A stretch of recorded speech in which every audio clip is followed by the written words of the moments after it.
Սահնակներով ռալի մրցումները հասան նաև Հայաստան։ Այն առաջին անգամ կազմակերպվեց այս շաբաթ Ծաղկաձորում։ Այստեղ էին հավաքվել էքստրեմալ սպորտի երիտասարդ սիրահարները։ Այլ երկրներում այս մրցումներն արդեն հասցրել են դառնալ ամենամյա։ Молодежь и армянские ребята очень взялись за это, и в общем добрались 64 участника, было еще желающих много, но я думаю, что ивент состоялся. Կազմակերպչի խոսքերով մրցույթին կարող է մասնակցել ցանկացած ոք, քանի որ այն սիրողական է եւ լուրջ պատրաստվածության կարիք չի զգում։ На санках профессионально это что-то трудно представить, это более луж. А это конкретно прикольно для молодежи, чтобы повеселиться. Առաջին մրցանակին արժանացած 21-ամյա Էդուարդ Անտոնյանն արժանացավ 300 ԱՄՆ դոլարի։ Ես չէի սպասում,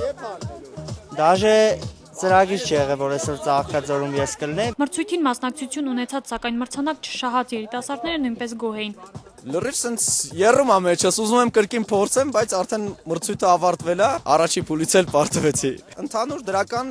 զգացողություններ ա մոտս։ Հուսով եմ հաջորդ անգամ արդեն իմ սխալները ուղղելով հանդերձ կհաղթեմ։ Սահնակներով ռալիի կազմակերպիչները նկատեցին, որ հյուրընկալած բոլոր երկրներում այն հասցրել է ոչ միայն սիրվել, այլև դառնալ ամենասպասվածը, եւ հույս հայտնեցին, որ հաջորդ տարիներին մրցումներն ավելի մեծ տարածում կգտնեն։